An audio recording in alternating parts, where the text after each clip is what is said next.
Olá, como vocês estão? Eu sou o Antes, sejam bem-vindos ao canal Poesia Nunca Mais e hoje eu trago as minhas leituras do mês anterior, do mês de setembro, né? De 2023. Então, vamos lá, né, gente? Quase que não sai. O primeiro foi um livro que eu li com a minha filha, né? Então, eu li em voz alta para ela, tá? Eu tenho esse hábito. Às vezes eu leio livros quando ela quer, né?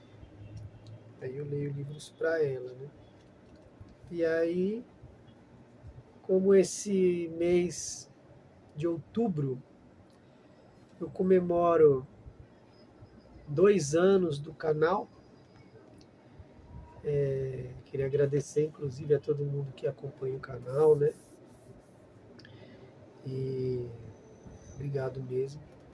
Isso aqui dá forças para a gente continuar com o canal, né? As pessoas que assistem, né? Que a gente sabe que assistem, que às vezes comentam, né? Então, e ajudam a impulsionar o canal.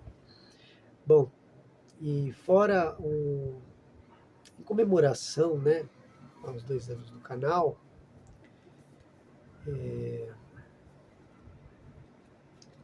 eu vou fazer alguns vídeos especiais, né? Por exemplo, em outubro do ano passado, eu fiz a Semana da Leitura Mágica. Então, esse ano eu também vou fazer a Semana da Leitura Mágica, que consiste, tem um vídeo aqui no canal. Então, eu vou fazer a segunda Semana da Leitura Mágica, que é ler um livro por dia para minha família, né? Para quem quiser ouvir. E é um livro curto, de menos de 100 páginas, né? Então, um por dia, durante uma semana. Vou pegar a semana depois do feriado, que no feriado não vai dar para correr os dias mesmo.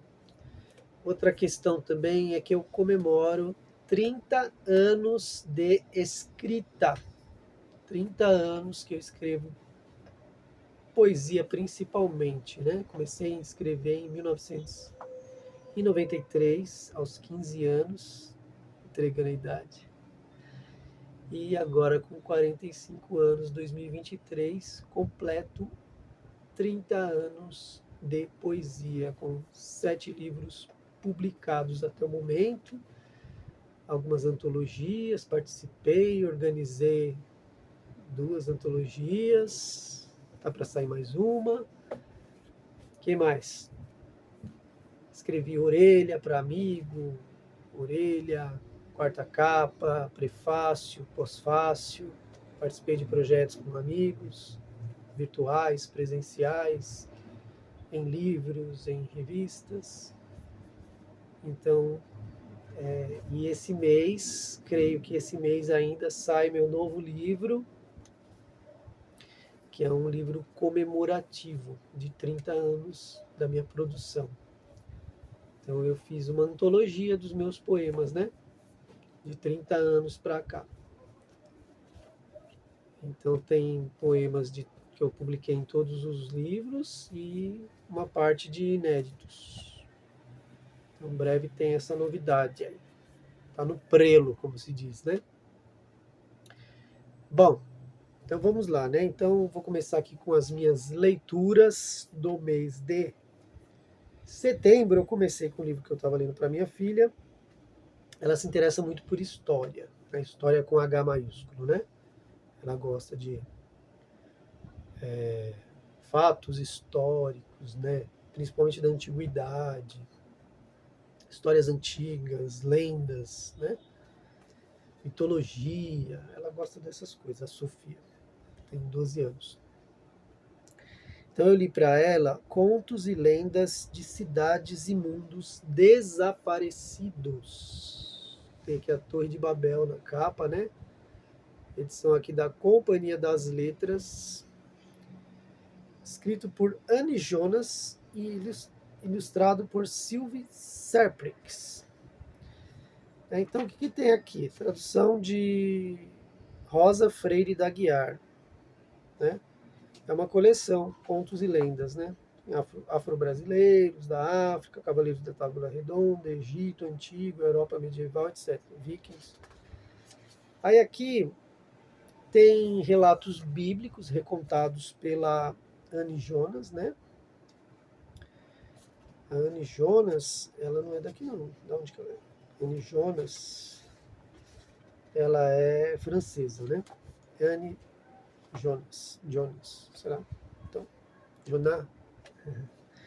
Então, aí tem, por exemplo, relatos bíblicos, como, por exemplo, como Noé foi salvo do dilúvio, a Torre de Babel, né? Aí tem Atlântida, mito de Platão, né?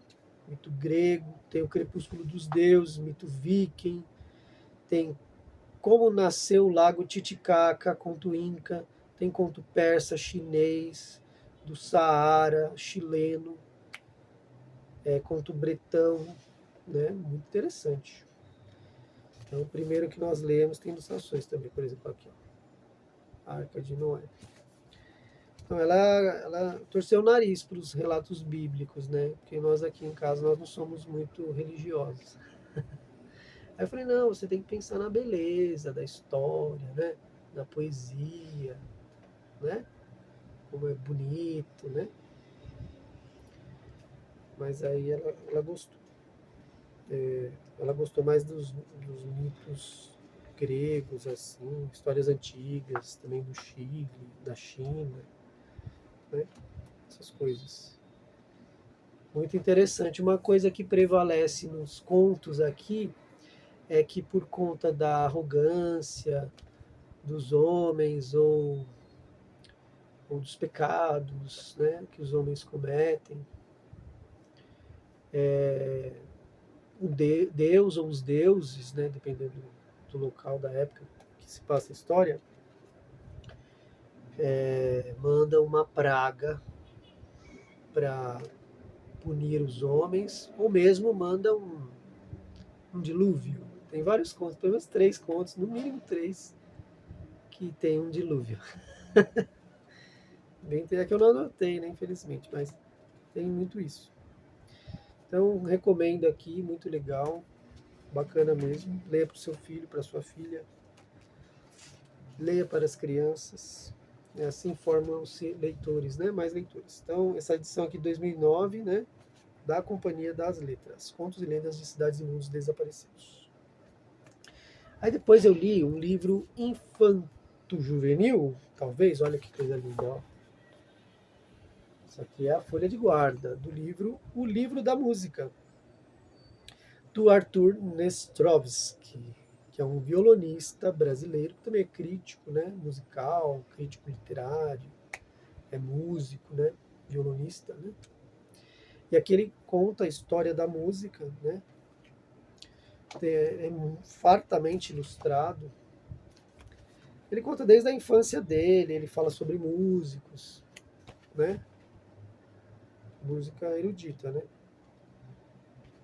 Aí ele, ó, por exemplo, Villa-Lobos aqui, ele fala quem são os principais músicos assim do violão, né, os grandes violonistas do mundo, violão clássico, né?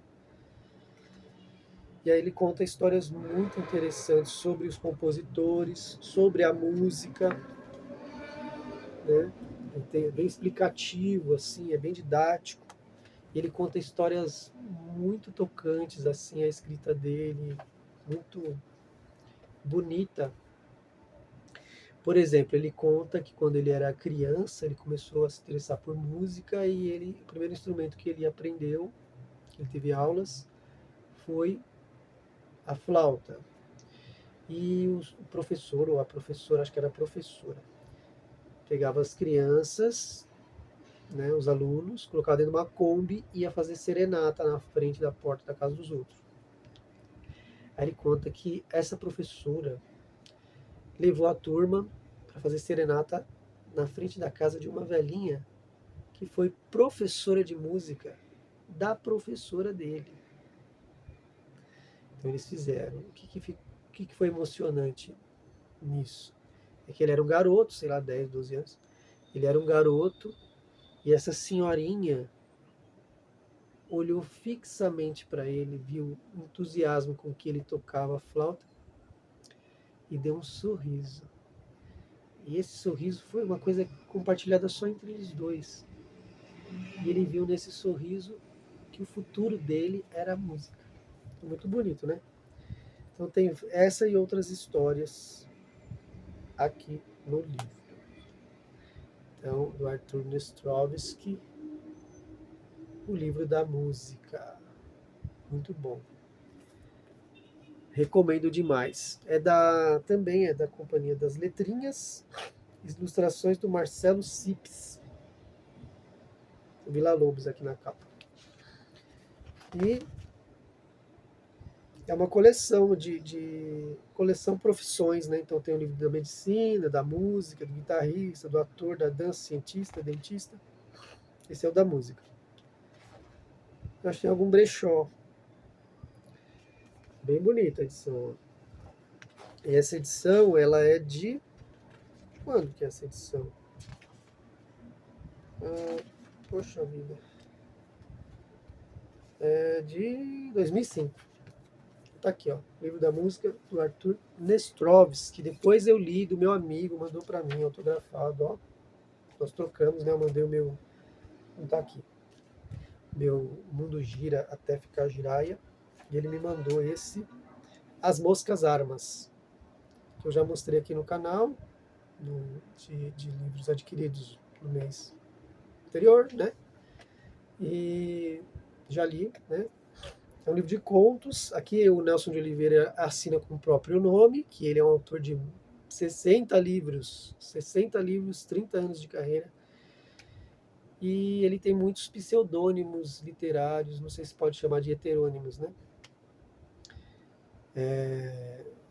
Oliveira Daimon, tem Valério Xavier, parece, Sofia Soft, Luiz Brás, né?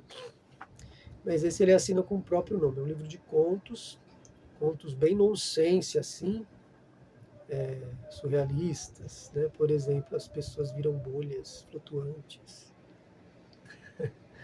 É muito doido. Não vou lembrar agora.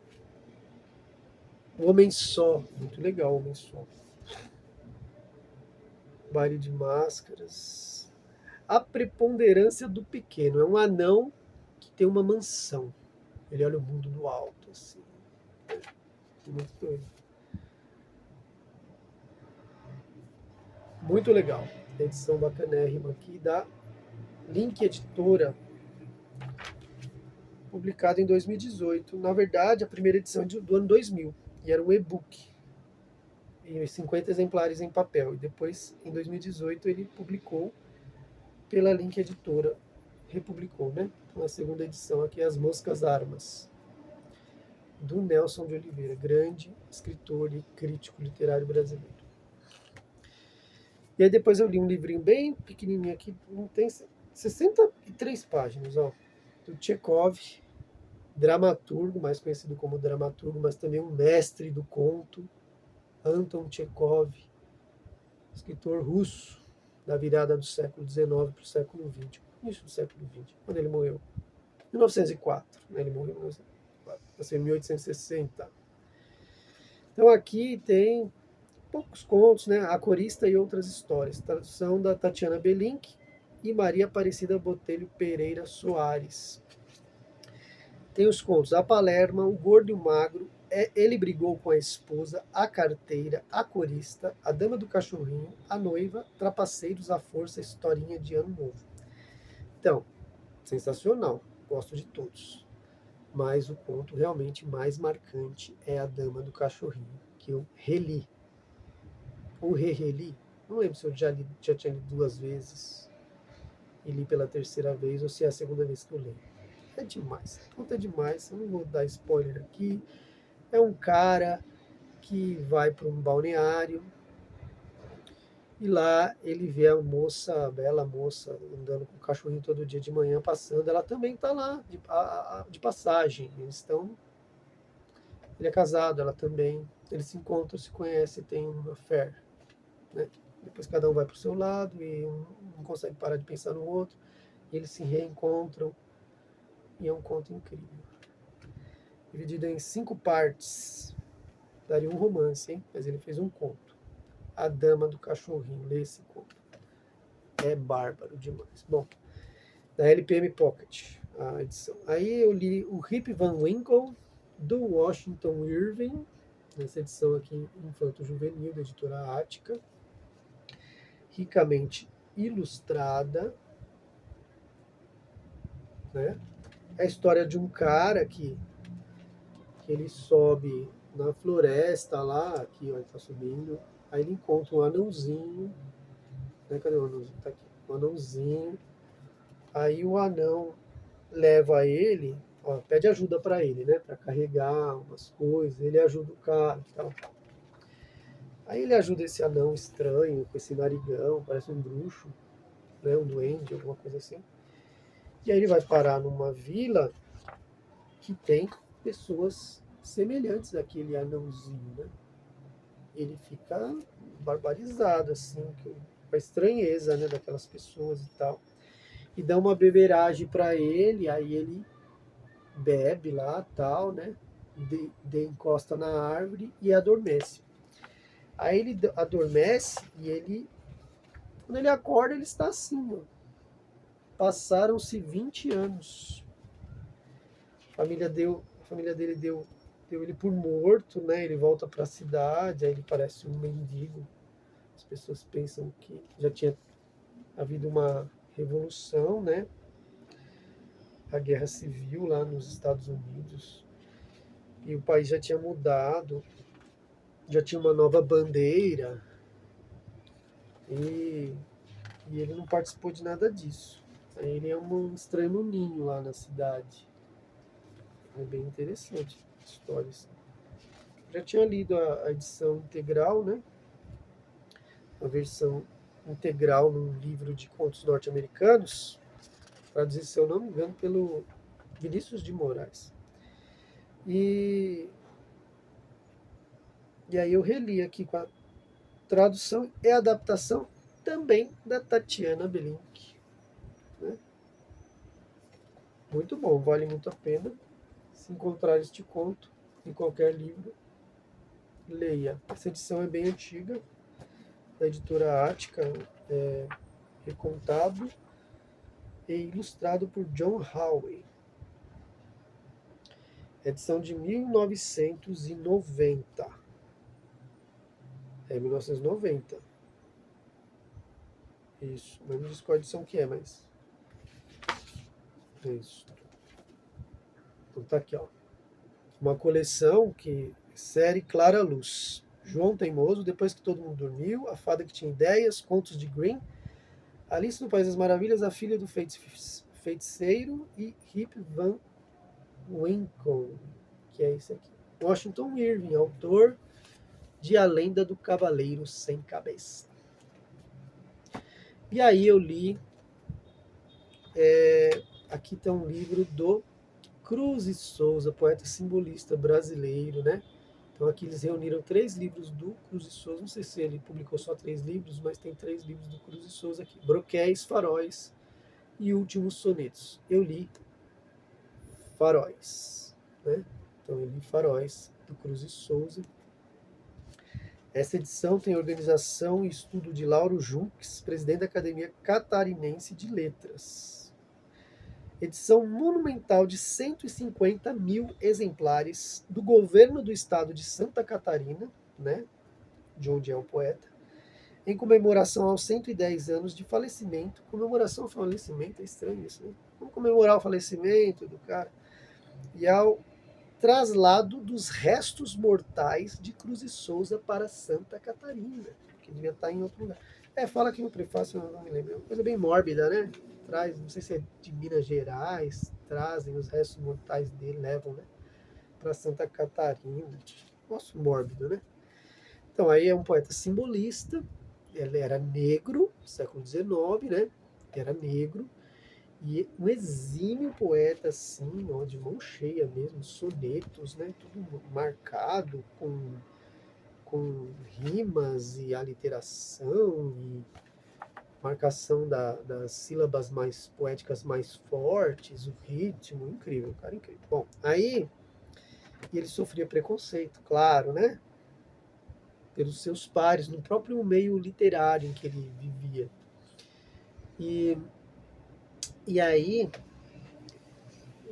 coisa engraçada, né? Quando ele foi traduzido para o francês, porque o berço do simbolismo é a França, né? Poetas franceses, lá, Rimbaud, Baudelaire, Verlaine, esses caras.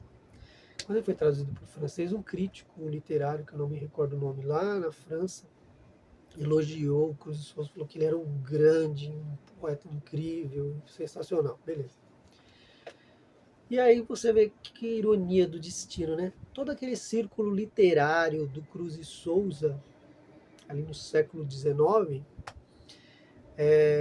quando a gente pensa assim, em simbolismo no Brasil, o nome que vem à nossa mente é Cruz e Souza.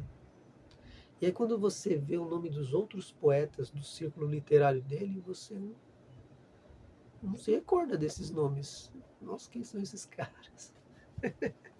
O grande nome é o Cruz e Souza. Então eu vou ler um poema dele aqui para vocês.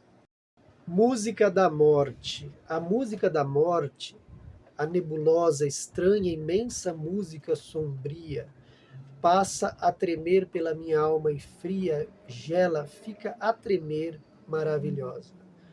Onda nervosa e atroz, onda nervosa, letes sinistro e torvo da agonia, recresce a lancinante sinfonia, sobe numa volúpia dolorosa. Sobe, recresce, tumultuando e amarga, tremenda, absurda, imponderada e larga, de pavores e trevas alucina. E alucinando e em trevas delirando, como um ópio letal vertiginando, os meus nervos letárgica fascina. Então é isso, concluo aqui o meu vídeo com o poema do Cruz e Souza, simbolista brasileiro, do livro Faróis. Então é isso, pessoal. Um grande abraço. Muito obrigado para quem viu o vídeo até aqui e tem acompanhado o canal. Um grande abraço e até a próxima.